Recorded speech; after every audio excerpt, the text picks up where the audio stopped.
Hello and welcome to the Situation Report today. Very glad to have you joining me. This is the show, of course, where we do our best every single week to give you the information and perspectives you need to navigate an ever-changing culture. My name is Jeremy Stolnicker. I am your host, and I am excited to share today's episode and today's interview with you.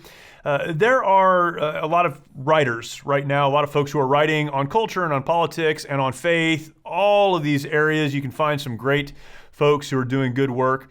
One of the best, in my opinion, is my guest today, and I'm very glad to have him on today. He's someone who has written and represented so many for so many years, incredible background. I'll get to a little bit of his bio here in just a second. But he is one of those people, and you need to find these people. He's one of those people that thinks clearly about the relationship between faith and culture, about the relationship of what God would have for us to do and how we should act and respond, and how that applies in the cultural setting in which we live. When I talk about navigating an ever-changing culture, I say it that way on purpose because it's difficult. It's difficult to navigate an ever-changing culture, particularly if you are a person of faith who believes in things like grace and compassion and mercy. You also, along with those, have to believe in truth and justice and right and God's holiness. And how do we navigate the culture around us that's broken and in so many ways fractured, so upside down, so anti-God in so many ways? How do you navigate that culture with the ideas of grace and mercy and hope and all of those on one hand, and truth and justice and holiness on the other hand? How do you navigate that? How do you understand that?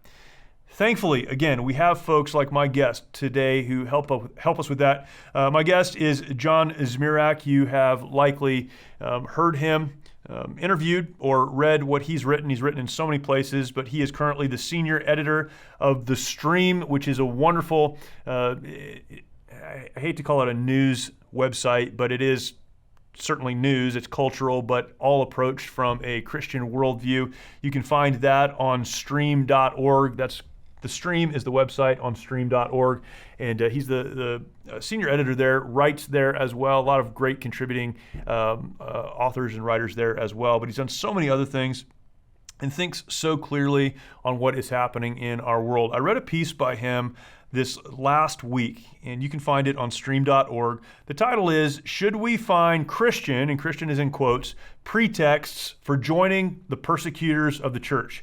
Should we find Christian pretexts for joining the persecutors of the church? This is where we are living. So many Christian people who claim to believe what the Bible says and claim to be Christians, and that's not for me to know, but they claim to be, are certainly not living as though they believe the Bible is true and they are Christians.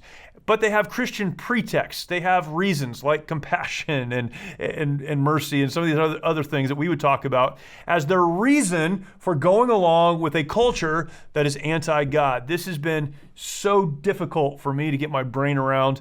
And John's article on this was helpful in this regard. This conversation is helpful in this regard as well. So, very glad to be able to bring this interview to you with my guest today, John Zmirak. All right, and outro, take one.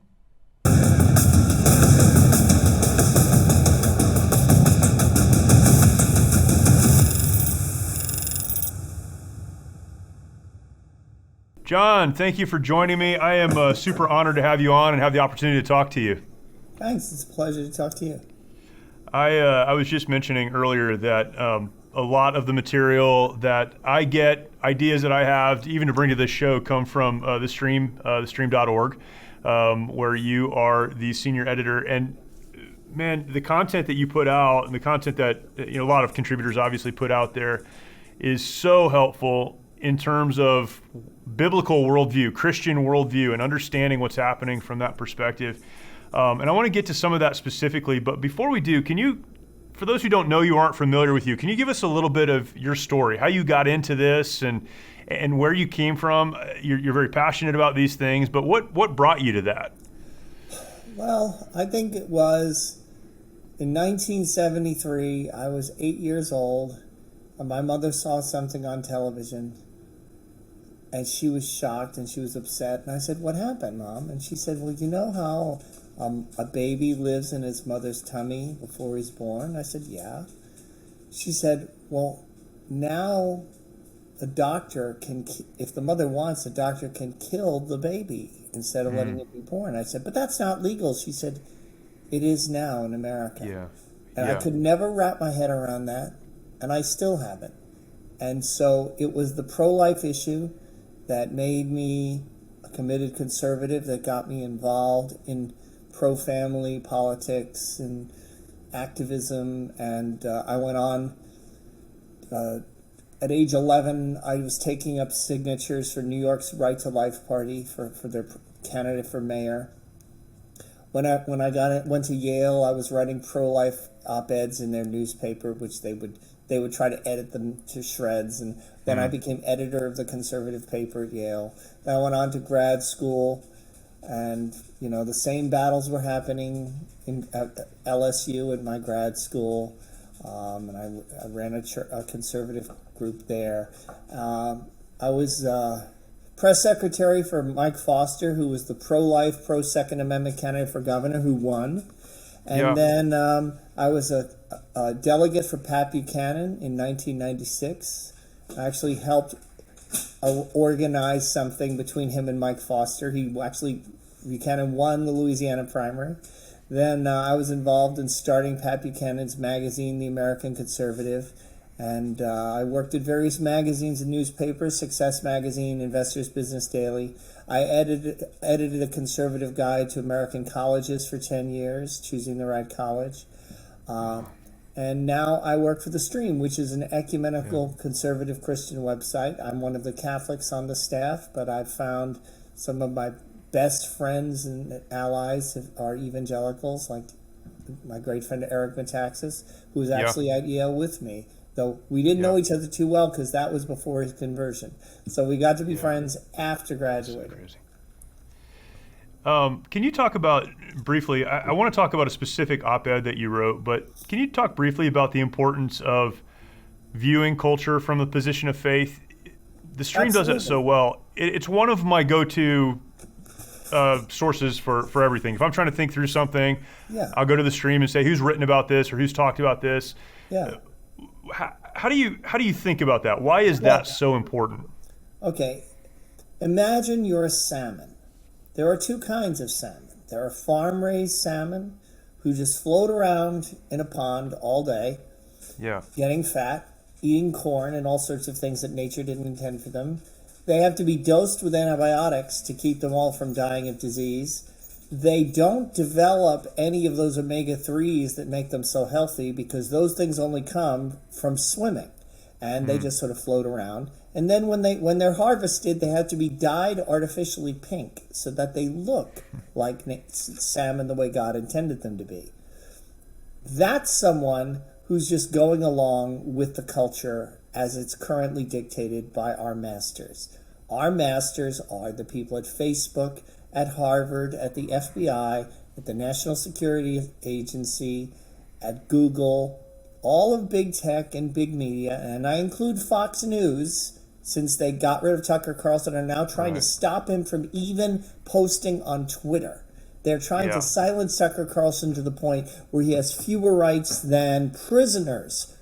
In violent prisoners who have internet access are allowed to post on Twitter. Fox doesn't want Tucker Carlson to be able to post on Twitter. So I would rather watch MSNBC than Fox. Fox, as far as I'm concerned, is the enemy now. So if you're willing to be a fish farm salmon sort of floating in stagnant water, eating whatever they feed you until they kill you and artificially dye you pink, well, then you are the average media passive American. Right. If you want to be a Christian, you have to be a salmon, a wild salmon that swims upstream in order to do what God intended, which is what? To pass along the next generation, to create the next generation of believers. You have to swim upstream against the current. And if you don't realize that the current is headed straight to hell and is going to carry you and everyone with it unless you're swimming against it all the time, developing the virtues, the way the salmon develops the omega-3s by swimming upstream. So you need to be a salmon swimming upstream so that you can pass it along to the next generation. That, I think, is the best metaphor.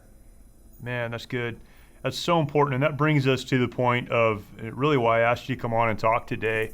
I feel as though Christian people, people of faith, have stopped not only swimming against the stream individually, but trying to help those who are coming along behind us. You mentioned they're energetically swimming with it. I just got an email today from Rick Warren, who's trying to push the Southern Baptists to have women pastors. You know, what St. Paul says in the Bible doesn't matter. His books don't sell as well as Rick Warren's. Yeah. We were just talking about that before you came on. We were just talking about the SBC and Rick Warren, and I'm a Baptist. I grew up a Baptist, and it's offensive to me the way Rick Warren has approached this whole thing. It really is. Let's set aside the Bible. Let's come back to what we want to do or what we think is right culturally. Basically, it's I'm rich, do what I say. And I have the biggest voice. And I have the biggest voice, so you have to listen to me. Well, think how I feel. I've got Pope Francis, who's pretty much a Marxist that I have to deal with. So I take Rick Warren over Pope Francis any day of the week. That's why we all just need to hang on to the Bible, because that's the one thing that's not going to change on us. Yeah. So when I look at Christians and culture, I have really, really struggled growing up, in a Christian home. My dad was a pastor. I've pastored. I'm doing my best to raise my kids, as the Bible says, in the nurture and admonition of the Lord. And I look at the church, and you mentioned Eric Metaxas. I've had the opportunity to meet with and spend time with Eric, a number of times.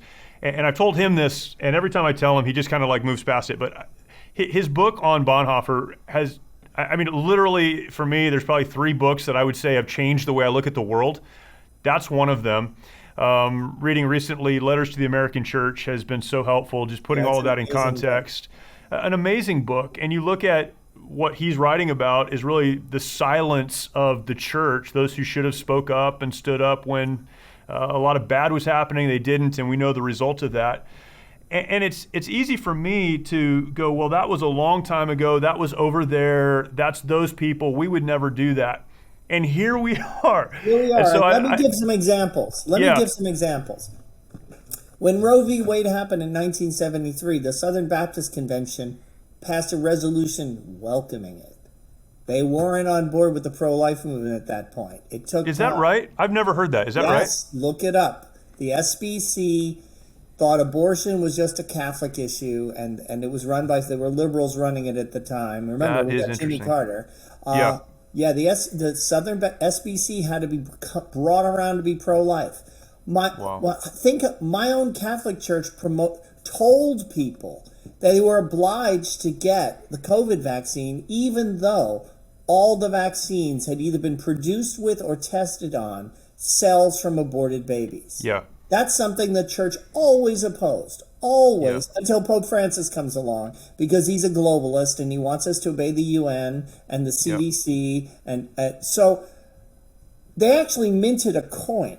The Vatican minted a commemorative coin with a picture of a kid getting the vaccine. Kids don't need the COVID vaccine. So an unnecessary, maybe harmful vaccine based on aborted babies, the Vatican celebrating it. Look at all these churches with rainbow flags. They put rainbow flags like they were painting blood on the doorposts so that the woke angels of death will pass them by. Yeah. Anybody who tells you, anybody who starts saying we must respect transgender, anybody who talks that way, who speaks about I call it LGBTQMY, and my name is Legion. LGBTQ, my name is Legion. And there's a reason a lot of them use the pronoun they, because the transgender movement is directly demonic. It is a demonic attack on poor, confused people suffering a genuine mental illness, telling them that it represents their deepest reality. It's exactly as if the psychological establishment had said that anorexia is just a lifestyle choice. And if you don't want your daughter to be anorexic, you're anorexophobic, and you're the one with the problem. Yeah. It's an attack on the body as God created it, on the the fundamental divide, not just in the human species, not just in all mammals, in all vertebrates, in virtually the entire animal kingdom, there are male and female. But we're supposed to believe that somehow evolution produced us such that we have 47 genders, and we can change them every day like we do our ties or our shoes. Yep. So I understand, I don't like it, I don't appreciate it, I'm not a fan of it, but I understand why people who reject God can take that position. What I have really, really struggled with is why Christian people, the church, would take that position. So the op-ed that you wrote on the website, thestream.org, the title is, "Should We Find Christian Pretexts for Joining the Persecutors of the Church?" Great title. Should we find Christian pretexts for joining the persecutors of the church? And I think you say in the first or second sentence, that sounds ridiculous. The answer seems apparent, but it's not as apparent as we would think. And then you move from there. No, plenty of people are signing up. They'd love to sign up twice to be on the safe side. And what I do in the articles, I show this has happened before. The early church, the earliest church in Rome, the Romans used to, if they didn't want a baby, let's say he was born imperfect, maybe with a facial defect, much less Down syndrome. But even if it was just an illegitimate child or just too many children, they would take him out to the walls of Rome and leave him there and pretend they weren't killing him because the gods could save him. And if the gods don't save him, well, then it's the will of the gods. Christians and also Jews would rescue these children and raise them as their own because we believe life is sacred. And the earliest Christian document, other than the New Testament, it's called the Didache. D-I-D-A-C-H-E. It was only discovered in the 1970s. The Didache, it forbids abortion. The first thing, apart from the New Testament, produced by the church was solidly pro-life. So, Christians would go collecting these infants. Well, you know what Roman pagans said? Well, they're just collecting them to use them as slaves or to put them in brothels as prostitutes. Some even suggested they were eating them because remember, they misinterpreted the Eucharist to say that we were a sect of cannibals. Right. If you were a Christian in first century Rome and you heard these rumors, these accusations that the Christians were only saving these kids in order to enslave them, should you have agreed with the Romans just in order to be, to keep your good name, maybe to avoid persecution? I think some Christians did. Certainly, when the persecution of the church came, when the Roman emperors trying to cling to their crumbling empire decided that all citizens had to worship the emperor as a god and burn incense in front of his statue and pray to him. The only people who refused were Christians. Everybody else saw it as maybe a meaningless patriotic gesture, like putting your hand on your heart for the Pledge of Allegiance. But Christians took the first commandment seriously: honor no other gods before Yahweh. So we wouldn't do it, and we were willing to die in hideous ways, be eaten by lions, torn apart by wolves, killed by gladiators. There were Christians then who gave in. There were Christians who just burned the incense. Don't be self-righteous. Don't be judgmental. Don't be a Pharisee. Don't say you're holier than other people. Well, why aren't you going along with the community standards? Community standards, as Facebook might say, would say you're supposed to worship the emperor. So if you're going to be a good mainstream American and not one of those fringe zealots out there, those anti-vaxxers, you're going to worship the emperor. Then, when it came to abolishing slavery, William Wilberforce in 19th century England was a Methodist, and back then the Methodists were a fiery reform movement, really bringing the gospel to people who were largely unchurched because the Anglican Church didn't do a great job of preaching to poor people. So he started a movement to reform the morals of British society, which had gotten virtually pagan in many ways.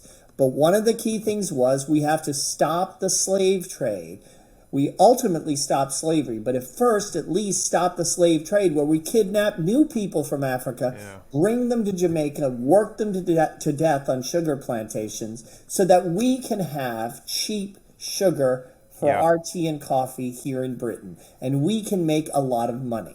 Now, that was not a popular position. The richest people in England were involved in the slave trade, involved in the sugar trade, or many thousands of ordinary Englishmen had investments in companies dependent on the slave trade. William Wilberforce and his allies said, we must abolish this for moral reasons because it is unjust. Natural law and the Bible tell us alike slavery is wrong. Yeah. Well, wouldn't you know, there were churchmen willing to come out against William Wilberforce. Actually, there was a group of Anglican pro-slavery clergy down in Jamaica who argued that all the Methodists should be kicked out of Jamaica because they were causing trouble among the slaves by teaching them to read and teaching them the story of Exodus and teaching them that slavery was wrong. I see today the pastors who hang rainbow flags, the priests and nuns who support transgenderism, these so-called Christian politicians like President Biden, who claims to be a devout Catholic, who support the mutilation and castration of children, the grooming of children by an aggressively pedophile-leaning activist movement. These people are like the pro-slavery clergymen who wanted to kick William Wilberforce and the Methodists out of the slave plantation so that they could hold on to the status quo. Are you willing to swim upstream against Caesar, Mammon, and Sodom? Are you willing to be pointed out as a weirdo? For instance, those who wouldn't shut their churches during COVID. God bless those few brave pastors. Those who wouldn't say, you all have to get the vaccine. Unfortunately, who's the First Baptist in Dallas? And some very prominent conservative pastors had said, you have to get the vaccine. It's a moral requirement. The Vatican said that. If you don't believe in basic freedoms like medical decisions based on pro-life moral positions, the fact that the vaccine was sourced from abortion, you're not a prophet, you're not a priest, you're nothing. You are a courtier. You're a clown in the circus that's being run by Antichrist. And I want to offer one explanation for why this is working.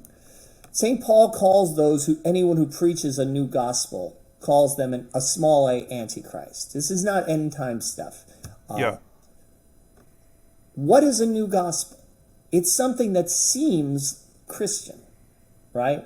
It has Christian elements, the way cancer cells have your DNA and they distort it. And just an alien cell, just a bacterium that gets in your body, your immune system will recognize it and destroy it. But cancer cells have enough of your DNA to trick your immune system. That's how heresy works. That's how the Antichrist's new gospels work. And what's working today is Christ was a victim.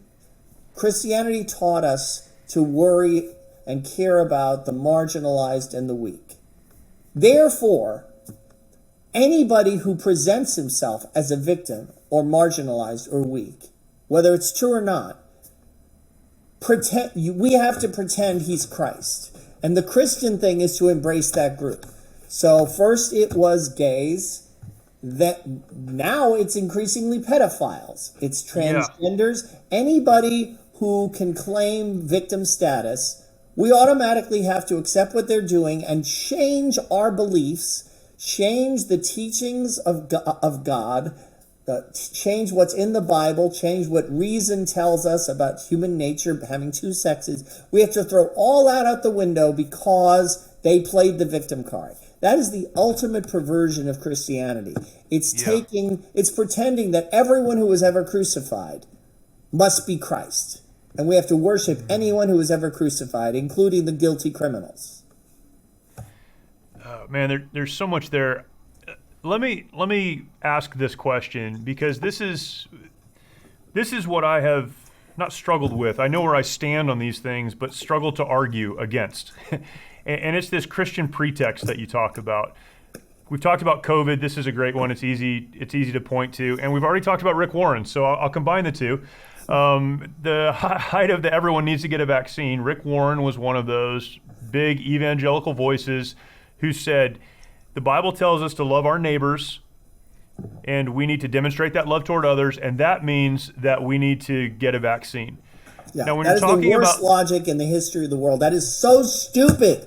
Why didn't anyone have the courage to say, that's not just unbiblical, Right. That's stupid. You could say anything is required by the love of neighbor. You could say the Chinese one-child policy that mandated abortion was motivated by the love of neighbor because they were trying to preserve the environment.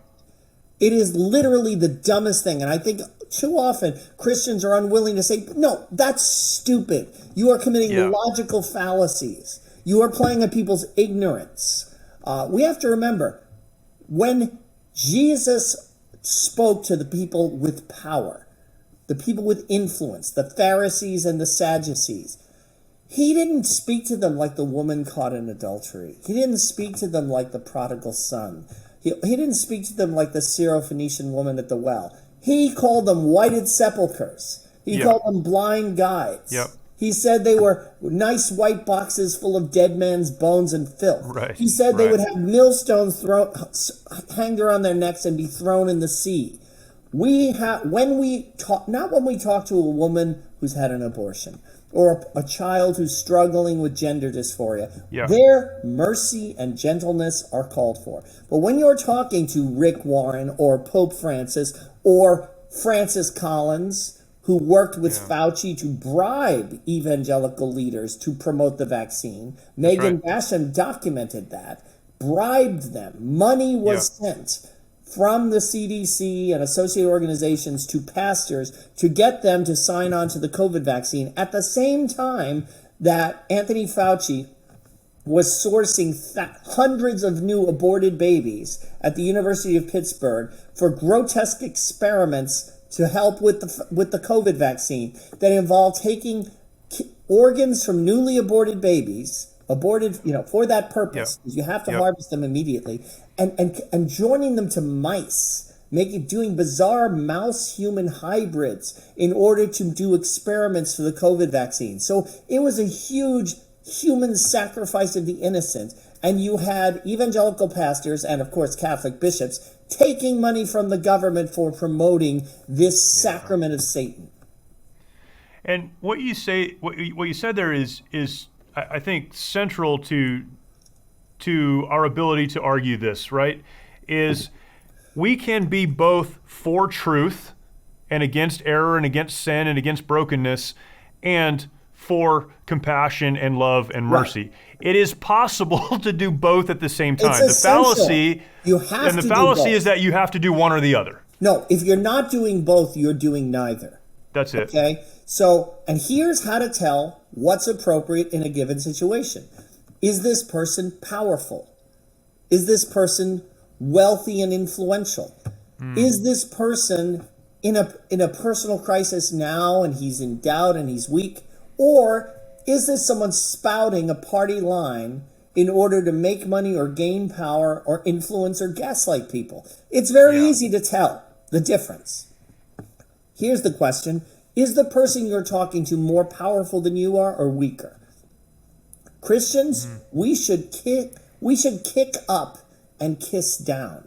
Everybody does the opposite. They kiss up and kick down. Good. Jesus kissed down and kicked up. He was kind to the woman caught in adultery. He was stern to Pilate and Caiaphas and Annas and Herod. So there's your litmus test. When you're talking about Anthony Fauci, this man wields power over innocent people. You have to have the firmness of a prophet. You have to be Elijah confronting the priests of Baal.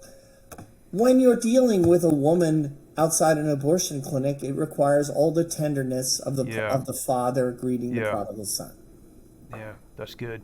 You mentioned, I think right at the beginning of the article, that if you see the mob all going one direction, for some reason people want to jump in behind that and go with them. Whereas and our natural response should be go against it, go the other way. I assume when I see a mob running in one direction, it's the Gadarene swine running over the cliff to drown in the sea. Right. That's a healthy little mental thing. Keep in mind, when you see the mob running one way, they're probably headed to the sea. And I use that metaphor a lot because I don't think the left in America, the Democrat Party and the squishy rhino Republicans, I don't think it can be explained by political ideology. These are not good people confused about the right way to do things. They're not even bad people motivated by a human ideology. What we're seeing is people controlled by principalities and powers. Yeah. Thinking and saying and doing things that 5 years ago they would never have imagined that they would do. Caught up in a hysteria, in a kind of frenzy that we've seen before. We saw it in Nazi Germany. We saw it in Cambodia under the Khmer Rouge. We saw it in Rwanda during the genocide there. We saw it in the French Revolution when they were slaughtering priests and nuns in the street and foreigners in the street. It is... Dostoevsky wrote a great novel. He called it The Possessed. And it's about a little peaceful Russian town that turns into a hell on earth of violence and mutual hatred and destruction. In just a year, just by a few irresponsible intellectuals playing on and manipulating the fears of ordinary people and whipping them up into a demonic frenzy. How else do you explain doctors and professors going on Facebook and Twitter saying that they hoped unvaccinated people would die, that they should be denied emergency medical care, that they should be segregated in camps? And there were actually plans in Australia and New Zealand to put unvaccinated people into concentration camps. Yeah.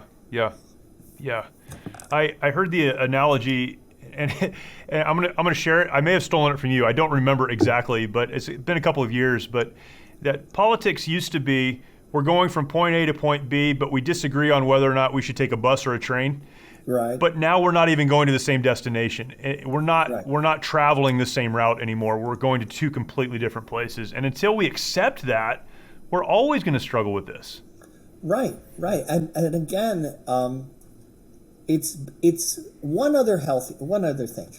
If you admit, with all the evidence, that what's behind this is demonic rather than human, that's good. Yeah. It diminishes your temptation to demonize the people. Like, I don't have to hate on Dylan Mulvaney. I'm not tempted to demonize Mulvaney. Yeah. Because I know that he's not calling the shots. He's not writing the script.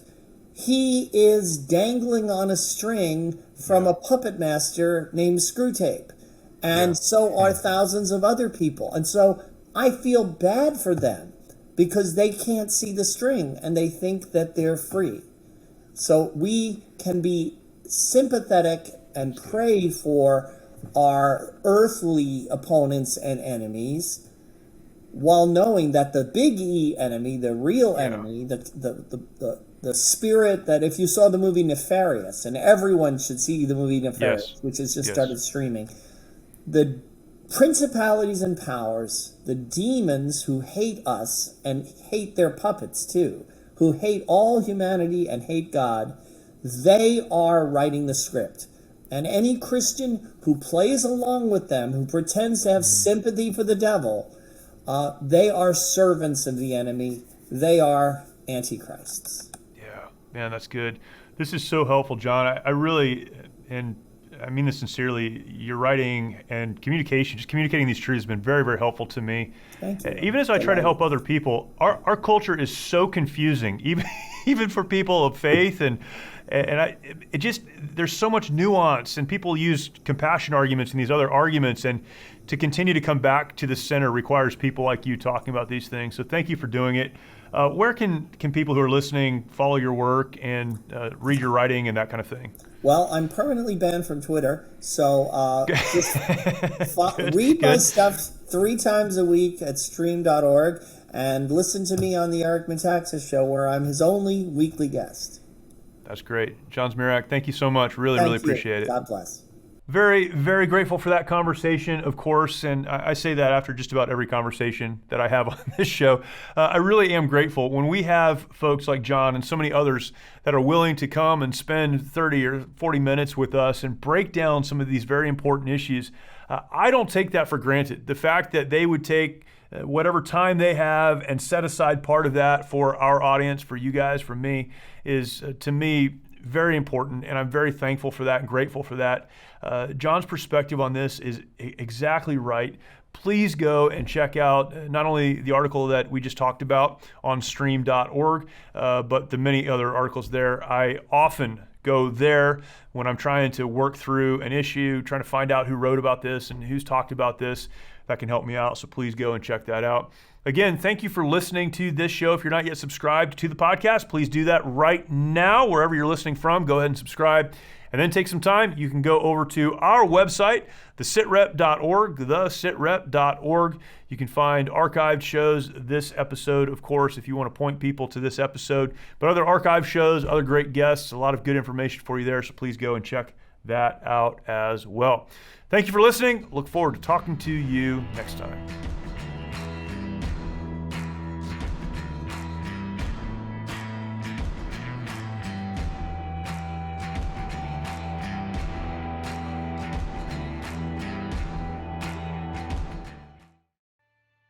We were not made to live in isolation. Sadly, many of our veterans feel they need to fight their battles alone. This self-isolation has led to the staggering statistic of more than 20 veterans taking their lives every day. A lot of guys end up drinking, a lot of guys end up losing hope. Some of them will go to the VA and they'll try to get, prescription medications to help with PTSD. They'll get pills for anxiety, they'll get pills because they can't sleep, now they'll get pills for depression. Before they know it, they're taking 12 different medications. And when it's not working out, these guys lose hope, and that's why there's 23 guys a day committing suicide. The mission of Mighty Oaks is to eradicate the veteran suicide epidemic and help our warriors change their legacies. As a result, we've been able to help over 4,000 veterans and first responders by equipping them with the tools they need to live the lives they were created to live. Everything they said just kept hitting me in the heart over and over and over again. It's like all the things that I didn't know that I needed to hear. And I opened my heart to God that week, dude, and I've been a different person ever since. Our faith-based, peer-to-peer approach has one of the highest success rates of any program available today, offering hope and understanding to those who need it most.